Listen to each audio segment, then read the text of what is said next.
Daawwattoota keenya turtiin keenya har'aa waa'ee taayifoidii, taayifasii akkasumas ameebaaf jaardiyaa irratti xiyyeeffate kan itti fufee ta'a. Dr. Sanbataa Guuttataatu nu waliin jira. Dr. Egaa waa'ee taayifoidii fi taayifasii ilaalleerra akkamitti akka inni daddarbu. Amma immoo waa'ee yaala isaa walumatti qabnee dhuma irratti ilaalla. Ameebaa fi jaardiyaa kan jedhu ilaallu isaan immoo dhukkuboota akkamiiti? Isaan kun egaan ameebaaf jaardiyaanii pirootozoaa jedhamu. Isaan kunis rakkooma qulqullina bishaanii fi nyaataa wantuma harkaa gara afaanitti deeman jechuudha.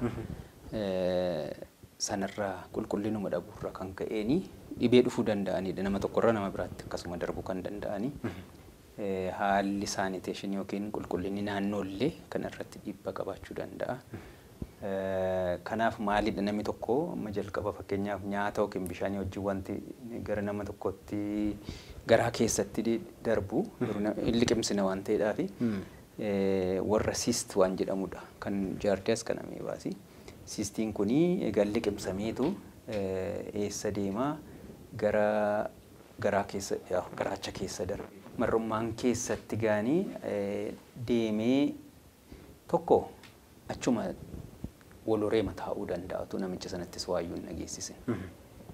Carraan lammataa garaa keessatti amma fakkeenyaaf mallattoo argisiisuu danda'a. Mallattoo garaa ciniinnaa ta'uu danda'a, bokossuu, garaa kaasuu, ol jechuu yookiin hoqqisiisuu ta'uu danda'a. Mallattoo sana fiduu danda'a jechuudha. Inni sadaffaan kan ameebaa kan inni ittiin adda ta'u maalidha? Achiillee darbee gara tiruu, gara sombaa, gara sammuutti faca'uullee hin danda'a jechuudha. Inni suni ameebiik abses jenna. Abses jechuun ameebaa sanatu gara tiruu yoo deemee akka bishaan wayii naqa. Malaa wayii naqa. Malaa godhata jechuudha. Tiruu irratti yookaan lafa dhaqetti. Lafa dhaqe sanattitu malaa godhata. Suni gaan gara tiruu deemuu danda'a, gara sombaatiif, gara sammuutti illee faffaca'uu danda'a. Kun ameebaadhaaf wanta addaati jechuudha.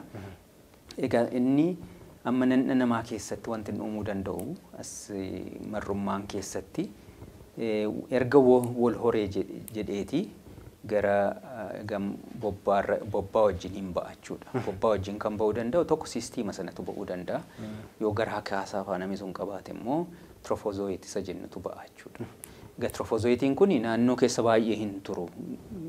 Garuu kan namarraa nama biraatti darbuu danda'u kan naannoo keessa ture yookiin kuduraaf muduraa ta'uu danda'a, bishaaniin ta'uu danda'a yookiin immoo namni tokko namni ameebaa qabu kuni fakkeenyaaf mana fincaanii dhaqee harka dhiqanni ta'ee utuu harka dhiqatiin nyaata qopheesse yoo ta'e carraanni nama biraatti dabarsuu sun jira. Sanagaa yeroo baay'ee siistii kanatu gara nama biraatti immoo deebisee darba. Egaan jaardiyaanis bifuma ameebaa wajjin wal fakkaatuuni haalli inni itti nama tokkorraa nama biraatti darbuu danda'u. Qulqullinuma nyaataa yookiin bishaanirraa yookiin kuduraaf fuduraa kuduraaf muduraarraa kan ka'e qulqullina hin qabu yoo ta'e yookiin immoo namni dhukkuba sana qabu nyaata sana yookiin bishaan sanatu harka isaan hin qulqulleeffatin fa'aa harkaan qabeera ta'e nama biraatti darbuu danda'a. Kanaaf innis siistiidha kan deemu. Siistiin ishee bifa hanqaaquu kana fakkaattudha. Tirofozooyitii inni garaa kaasaa fa'aa waan akkasii fa'aa yeroo jiru sanatti immoo namoota tokko irratti kaasu jaardiyaa ta'ee ishee akka nama nyaara guuree sadarkaa qabu ishee fakkaattu kana. Kanaaf namni tokko siistiidha kan inni liqimsu garaa keessatti hidhatteetu marrummaan keessatti wal horti. Wal horteetu mallattoo argisiisuu dhiisuu dandeessi. Mallattoo yeroo isheen argisiistu immoo garaa ciniinna bokossuu ta'uu danda'a. Huursuu garaan na'uu huursee yookiin na gungumaa yookiin na ija jechuu danda'u. Isa booda garaa kaasaa fa'iin mul'achuu danda'a garaan kaasa. Tokko tokko immoo qilleensa natti baay'isas yeroo jedhan jira. Sunis mallattoo jechuun bokossuu fi garaawwan ciniinuu akkas garaan gungumuu yookiin garaanii iyyuudhaa fi qilleensi yeroo baay'atu jaardiyaa yookiin ameebaadhaa wajjin mallattoon isaanii wal fakkaata. Jara lamaan keessaa ta'a. Hoqqisiisuunis jiraachuu hin danda'a. Kanaaf egaan saayikiliinsaa ameebaas jaardiyaas haa ta'u kana keessa deemu. Jaardiyaan kan inni ittiin adda ta'e egaan akka ameebaa iddoo biraatti hin faffaca'u. Naannoo marrummaanii tura malee gara tiruu, gara sombaa, gara sammuu hin deemu. Ameebaan garuu gara sana deemuu danda'a jechuudha. Akkuma amma sila taayifoidiif taayifasii irratti haasofne haalli namni tokko fakkeenyaaf yeroo inni na dhukkubadee dhufu bifuma ammaa laaboraatoorii keessatti ittiin adda baasantu jira. Egaa mallattoon sun fuudhameetu bobbaarraa fuudhamee yookiin sakaraarraa fuudhamee kan ilaalamu yookiin sistiidha yookiin trofozoitiidha jechuudha. Yeroo baay'ee namni tokko yeroo inni dhukkubsatee dhufu kan mul'atu ishee trofozoit jennuudha. Kan ameebaa ishee kana yookiin immoo kan jaardiyaa trofozoitiin ishee garasiisanadha. Sanatu laaboraatoorii irratti yookiin sisti yookiin trofozoit jedhaniitu gabaasu jechuudha. Sanarraan ka'eetu gaan wanti akkamitti yaalamuu danda'a qorichi sanarratti murtaa'a. Egaa mallattooleen kan ameebaas kan jaardiyaas baay'inaan wal fakkaatu moo adda addadha? Baay'inaan wal fakkaatu. Kan ameebaa kan inni adda ta'u yeroo mar'ummaan ala deemu namni garmalee gubuu danda'a. Fakkeenya absasiin sun yookiin malaan sun gara turuu deemee gara sombaa yookiin gara sammuu deemnaan mallattoo naannoo turuu jiru argisiisa jechuudha. Dabalataan. Deebi'ee ameebaan al tokko tokko dhiiga makee ifaa nama teessisuu danda'a. Inni ameebic dysentery jedhamanni Ingiliffaanii dhiiga makee ifaa teessisuu danda'a. Inni ameebaadha. Turuu irratti immoo malaa sana naquu danda'a. Somba irrattis akkuma inni sammuu irrattis akkasuma. Egaan kan inni xinnoo jaardiyaa irraa adda ta'uu danda'u dhukkubbiinsaa jaardiyaa irraa cimaa jechuudha malee inni mallattoon garaa keessa jiru teessisu yookiin garaa kaasu yookiin huqqisiisuun baay'inaan wal fakkaata. Isaa alatti warra jiran yookiin qaamni ho'uun kun ho'inni qaama dabaluun kun garuu irra caalaa ameebaa irrattidha kan inni baay'atu. Meegaa dhukkuboota kana baay'inni isaanii qulqullina dhabuurraan waan dhufudha. Akkamittiin ofirraa ittisuu dandeenya? Akkasumas immoo yaalli isaanii maal ta'a? Kanuma arfan isaanii. Kan arfan isaanii egaan inni guddaan ameebaas haa ta'u jaardiyaas taayifoidis yoo ta'e akkaataa san nama tokkorraa nama biraatti darban wal fakkaata baay'eensa. Kanaaf akkuma amma yeroo koronaa kana goonu tokko harka keenya sirriitti qulqulleeffachuun barbaachisaadha. Nyaata bilcheeffachuu barbaachisaadha. Keessumaa kuduraaf muduraanii. Keessumaa immoo qolaa wajjin wanti nyaatanii qolatu irraan quncise wanti nyaatanii carraan baakteeriyaa yookiin warri ameebaa fi jaardiyaa inni kun irratti hafuu waan jiruufi carraan inni daddarbuu hin jira waan ta'eedhaaf sirriitti qulqulleessuun barbaachisaadha. Bishaan immoo yookiin danfisanii dhuguu barbaachisaadha. Yoo fakkeenyaaf isaa karaa ujummooma seeraatiin dhufu yoo ta'e qulqullina isaa hin beeknu taanaan danfisanii qabbaneessanii dhuguu barbaachisaadha. Nyaata gamba akkuma jennee bilcheeffachuun kun nyaata bilcheessuudha kan isin argisiistu sanadha jechuudha. Inni kun asirratti kan arginu gani bishaanii bootildii ta'ee kan jedhudha garuu sun iddoo hunda hin jiru. Even asumatti illee bishaan bullussanii qabbaneessanii yoo dhuganii warra kanarraa of ittisuun hin danda'ama yaada. Deebi'ee namoota tarii kaafteeriyaa fa'aa qabanii namoota achi naannoo kushiinaa yookiin nyaata qopheessan suni sirriitti qulqullina isaanii eeguu irratti tarii koochii gochuu yookiin hordoffii gochuu barsiisuunis barbaachisaadha jechuudha. Warra namoota baay'eedhaaf tajaajila nyaataa kana qopheessanii fi isaan irratti barsiisuun barbaachisaadha yaada. Egaan yaaliinsaa garuu maaltu kennamaaf isa jedhu inni kun egaan haala ittiin ofirraa ittisanidha. Yoo ameebaaf jaardiyaa ilaalle qorichi isaanii wal fakkaatu. Tinidaazolii yookiin meetironidaazoliidha yoo naannoo garaadhuma yookiin marrummaan keessa yoo ta'edha. Sanaan hin fooyya'a. Kan carraa deebisee siistiinsaa turee nama rakkisuu danda'u ameebaadha ammasii. Garuu inni gaan qoricha isa kan siistii sana baay'inaan hin qabnu. Garuu inni tinidaazol or meetironidaazol isaan yaalii sanaaf nama gargaaru. Kan taayifoidii yeroo baay'ee gaan kiniiniin kennamu jira sadarkaadhaan. Namni sun of danda'a taanaan kiniinii fudhachuu hin danda'a taanaan qorichi kennamu jira. Yommuu namni suni sadarkaan irra jiru dabaleera ta'e yoo ta'e amma si'anallee sadarkaa baay'een isumamma isla jenne garaa kaasuu fi ho'inni qaamaa dabaluu mataa dhukkubbii sadarkaa sanarratti namni dhufee ilaalama. Yeroo durii garuu yoo irra turre fakkeenyaaf torbee 2-3 nama tokkorra yoo ture carraanni marrummaan uruullee tureera. Sun opereeshinii illee yeroo inni itti barbaadu tureera. Amma si'ana sun garuu baay'inaan hin argamu suni namni dafeetu jechuun akkuma dhukkubeeniin mana yaalaa waan ta'eef liqimsuu danda'u deema. Kanaaf kiniiniidha.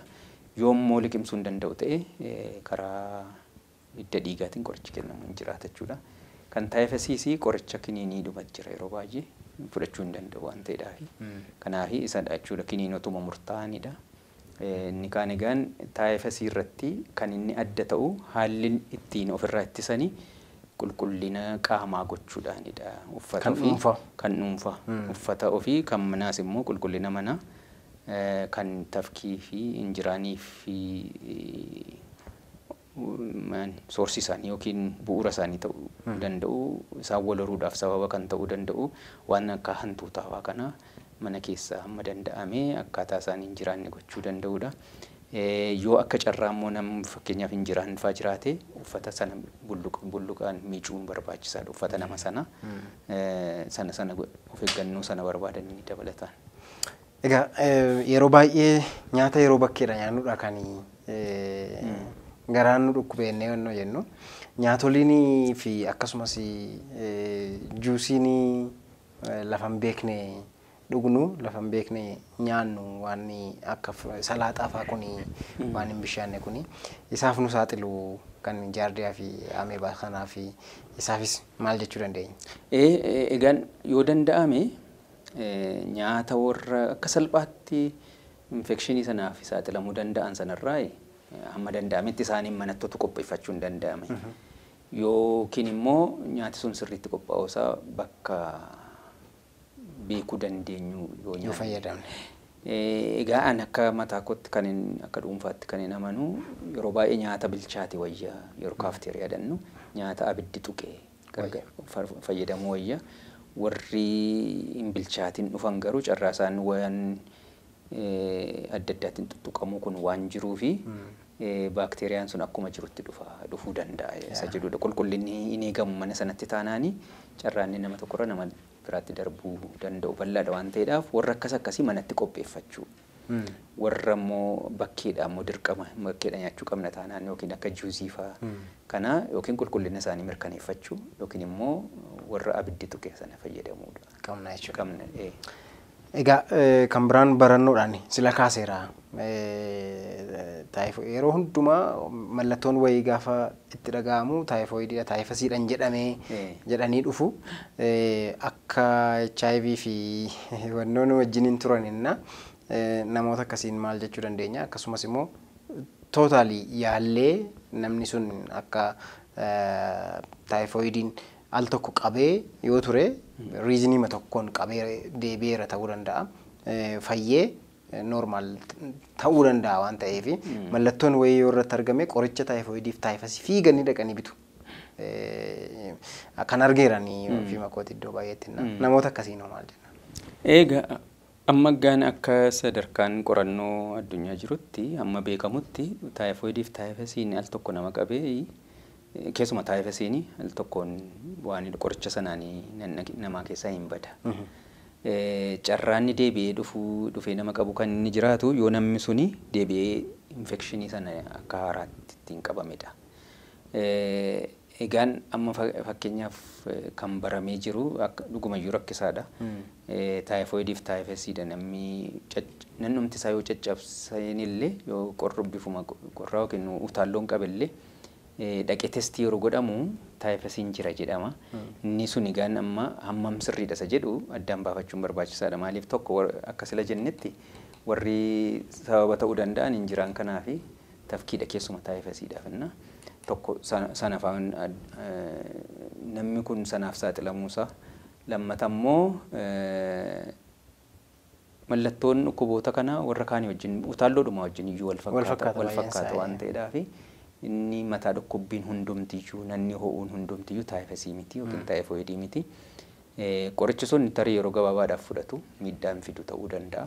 Garuu dhuguma taayifasii tureessa jedhuu fi laaboraatooriin sun egaan qorannoonsa tokko sananna keessa ture argisiisuu danda'a malee hundumatti taayifasii miti. Of eeggannoodhaan guddaani. Qorichoonni sun garuu egaan yoo fudhatan rakkoo yoo hin qabaanne wanti sun garuu taayifasii jechuu miti. Ta'uu dhiisuu danda'a.